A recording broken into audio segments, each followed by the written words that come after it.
9 TV Telangana news కి స్వాగతం. దర్పల్లి మండల కేంద్రంలోని మండల ప్రజా పరిషత్ కార్యాలయంలో బుధవారం మండల స్థాయి సర్వసభ్య సమావేశం ఎంపీపీ నల్లా సారికారెడ్డి అధ్యక్షతన జరిగింది. సమావేశానికి మండల స్థాయి అధికారులు, ఎంపీటీసీలు, ప్రజాప్రతినిధులు పాల్గొన్నారు. అనంతరం ఇటీవల గుండెపోటుతో మరణించిన అగ్రికల్చర్ ఆఫీసర్ ప్రవీణ్ కు నివాళులు అర్పించి 2 నిమిషాలు మౌనం పాటించారు. మండల స్థాయి అధికారులు గత 3 నెలలు జరిగిన ప్రగతి నివేదికను, జరిగిన అభివృద్ధి కార్యక్రమాలను, జరగబోయే అభివృద్ధి గురించి కూడా ఆయా శాఖల అధికారులు సమావేశంలోని చదివి వినిపించారు. ప్రజా ప్రతినిధులు తమ గ్రామాలలోని సమస్యల గురించి వివరణ కోరగా వాటికి మండల స్థాయి అధికారులు వివరణ ఇచ్చారు. ఈ సందర్భంగా ఎంపీపీ నల్లా సారికారెడ్డి మాట్లాడుతూ తమ గ్రామాలలోని ఎటువంటి సమస్యలు ఉన్నా తమ దృష్టికి తీసుకురావాలని, వాటిని అధికారులు వచ్చి సమీక్షించి వెంటనే పరిష్కరిస్తారని తెలిపారు. ఈ కార్యక్రమంలోని తహసీల్దార్ మాలతి, ఎంపీడీఓ బాలకృష్ణ, ఎంపీటీసీలు, ప్రజా ప్రతినిధులు, మండల స్థాయి అధికారులు పాల్గొన్నారు.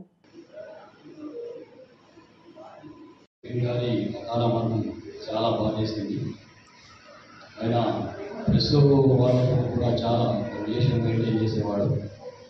ఇప్పుడు నాతో అనేవాడు, అన్నా నేను వ్యవసాయ శాఖలో పనిచేయడం నా అదృష్టంగా భావిస్తున్నాను. ఎందుకంటే వ్యవసాయం అన్నం పెట్టే రైతుల కోసం సేవ చేసే భాగ్యం నాకు కలిగిందని తరచూ మాతో అనేవాడు. ప్రభుత్వం పెట్టే పథకాల గురించి, స్కీమ్ల గురించి ఎప్పటికప్పుడు రైతులకు చేరవేయడానికి ప్రప్రథమంగా మాకు ఇన్ఫర్మేషన్ ఇచ్చేవాడైనా, అన్న ఇది మీరు ఖచ్చితంగా పేపర్లో రావాలా, దానికోసం అన్ని ఈ రకంగా రైతులకు మనం వెయిట్ చేసేది ఒక్క చిన్న అవకాశాన్ని కూడా మనకు వదిలిపెట్టడానికి లేదా అన్నది మొదటి తరచు చేసేవాడు. ప్రధానంగా ప్రభుత్వానికి, రైతులకు మధ్య వారధిగా నిలిచి ఆయన రైతులకు ఎనలేని సేవ చేసేది ఈ తక్కువ కాలంలోనే. ఆయన గత 15 సంవత్సరాలుగా నేను చూస్తున్నా. నేను ఇంతకుముందు ఆంధ్రప్రదేశ్లో పనిచేసినప్పుడు కానీ, ఇప్పుడు చట్టంలో పనిచేసినప్పుడు కానీ ఆయన చూస్తున్న చాలా మంచి సౌమ్యుడు. ఆయన మనం కోల్పోవడం చాలా బాధాకరం. ఆయన ఆత్మకు శాంతి కలగాలని కోరుకుంటున్నాను. ఈరోజు ఇట్లా మనకు మా తోటి ఉద్యోగి అయిన యువ గారి గురించి ఈరోజు ఈ సమావేశంలో ఇట్లా మనం కలుసుకోవడం చాలా బాధాకరం. గత సమావేశంలో సారు మన గవర్నమెంట్ అభివృద్ధి కార్యక్రమాలు మనతో కలిసిమెలిసి పాల్గొనడం, ఈరోజు లేకపోవడం యొక్క ఆశీర్వాదం వ్యవసాయ యొక్క ఫ్యామిలీ పైన ఉండాలని, మరియు వారు ఎక్కడున్నా స్వర్గలోకంలో హాయిగా ఉండాలని, వారు అందించిన సేవలు మనందరం ముందుకు తీసుకోవాలి.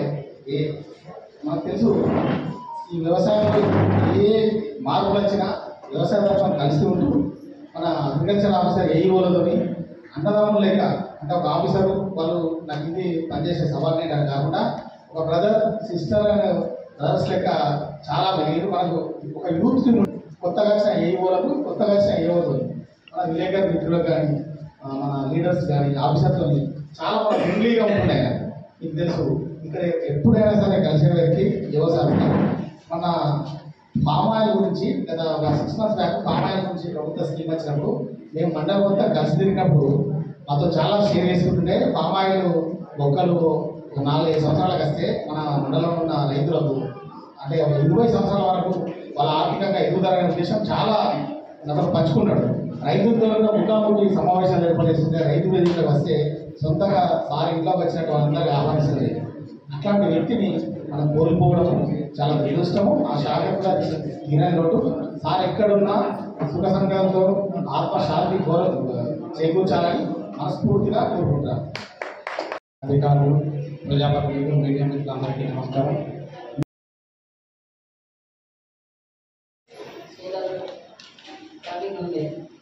సార్ ఆయన లేకుండా చంద్రబాబు చేసుకుంటున్నాం. ఇది వచ్చి 8 months అవుతుంది. కానీ చాలా మంచి ఎప్పుడు వచ్చినా సరే మేడం ఒక మన మండలికి వచ్చిందంటే ఖచ్చితంగా నాకు కలిసిపోతుంది. మేడం మాకు రైతు సమస్యలు ఉన్నా కానీ ఏదైనా ఉన్నా మీరు దృష్టికి వస్తే నాకు చెప్పండి అని చెప్పేసి వస్తుంది. రైతు బీమా కోసం నా దగ్గర సర్టిఫికెట్స్ కోసం వచ్చి దగ్గర నుండి మరీ చేయించుకొని వాళ్ళకి రైతు బీమా ఇప్పించారు. అట్లాంటి ఒక మంచి వ్యక్తిని, బాధ్యత గల ఉద్యోగం చేసే వ్యక్తిని కోల్పోవడం చాలా బాధాకరమైన విషయం. ప్రెస్ అనేది ఏ శాఖలో ఉండదు అని మనం అనుకుంటాం. వ్యవసాయ శాఖకి ప్రెస్ ఉంటుంది అనుకుంటాం. కానీ ఏ డిపార్ట్మెంట్ వాళ్ళకి సంబంధించిన ఎప్పుడు మనకి టెన్షన్ ఉండనే ఉంటుంది.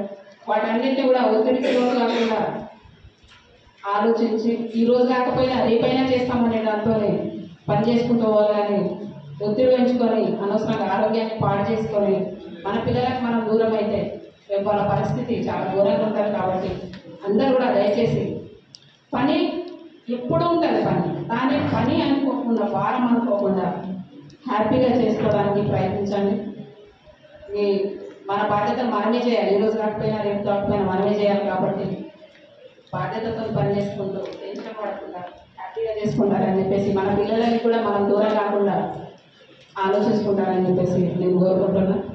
అట్లాగే ప్రవీణ్ లేకపోవడం చాలా అంటే చాలా బాధాకరమైన విషయం. నేనైతే కొత్తగా మీ మండలం ఎంతో పాటుగా 10-12 ఏళ్ళ నుంచి చేసిన వాళ్ళు ఉన్నారు. 8 నెలలుగా చేసినా నాకే ఇంత బాధ ఉందంటే మీరు ఎంత బాధపడుతున్నారో నేను అర్థం చేసుకోగలను. దేవుడు ఆయనకి మనశ్శాంతిని ఇవ్వాలని, వాళ్ళ కుటుంబ సభ్యులకి మనోధైర్యాన్ని ఇవ్వాలని కోరుకున్నాను. మేడం 28 మందికి గత నెలలోనే 43,750 రూపాయలు కూడా వాళ్ళ అకౌంట్లో క్రెడిట్ చేయడం జరిగింది. సో ఇప్పటికైతే ఈ ఎస్ఆర్డిఎస్ పథకంలో మన మండలంలో అయితే ఏమీ లేవు. నెక్స్ట్ ఏమైనా ఈ కొత్త గవర్నమెంట్ ఏమైనా చొరవ తీసుకొని ఇస్తారని కూడా మళ్ళీ కొత్తగా కట్టేయడం కానీ అట్లాంటివి చేయడం జరుగుతుంది. మీడియా మిత్రులకు, అధికారులకు మీ అందరికీ ఈరోజు శుభాభివందనలు తెలియజేస్తూ, మా రవాణా శాఖ ఈ పరిధిలో వాహనాల సంఖ్య 79 ఉన్నాయి. వీటిలో ఆర్టీసీ సర్వీసుల సంఖ్య 56, అద్దె బస్సులు 27, అందులో రాజధాని ఎక్స్ప్రెస్, పల్లె వెలుగు, మినీ పల్లె వెలుగు కలవు. వీటి ద్వారా రోజుకు 10 మండలాల గ్రామాలకు మరియు దూర ప్రాంతాలకు రోజుకు 32,000 కిలోమీటర్ల వరకు ప్రయాణిస్తూ సుమారు 18 లక్షల ఆదాయం సమకూరుతుంది. అలాగే 20 మండల మీదుగా కామారెడ్డి, భీమ్గల్, సిరికొండ, దర్పల్లి మండలాల గ్రామాలకు బస్సులు నడుపుతున్నది. మన దూర ప్రాంతాలకు వెళ్ళడానికి నాందేడ్, తెగ్లూరు, నాగపూర్, పండరిపూర్లో బస్సు సౌకర్యం కల్పించబడింది. ఉదయగిరి, వింజమూరు, పాలమూరు, కనిగిరి, బెంగళూరు, తెనాలి, గుంటూరు, నెల్లూరు, తిరుపతి, భద్రాచలం కూడా యాదగిరి గుట్ట ప్రాంతాలకు బస్సు సౌకర్యం కల్పించబడింది. వికలాంగులకు ప్రయాణ ఛార్జీలో 50% రాయితీతో బస్సు పాస్ సౌకర్యం కల్పించబడింది. డయాలసిస్ రోగులకు కూడా జిల్లా కేంద్రం మన విలేజ్ నుంచి జిల్లా పోవడానికి ఉచిత ప్రయాణ సౌకర్యం కల్పించబడింది. విద్యార్థులకు ఉచిత బస్సు పాస్ సౌకర్యము, కాలేజీ విద్యార్థులకు రాయితీతో కూడిన బస్సు పాస్ సౌకర్యం కల్పించబడింది. కార్గో, పార్సెల్, కొరియర్ ప్రాంతంలో కాకుండా అన్ని మండల కేంద్రాల్లో ప్రారంభించబడింది.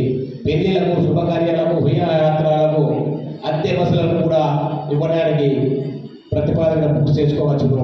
మంత్లీ టికెట్ 20 రోజులు ఛార్జ్ చెల్లించి 30 రోజుల వరకు ప్రయాణించవచ్చును. తిరుపతి వెంకటేశ్వర స్వామి దర్శించుకుంటూ బస్సు టికెట్తో పాటు దర్శన టికెట్ కూడా కొని 10 రోజుల ముందుగా స్వామివారిని దర్శించుకోవచ్చును.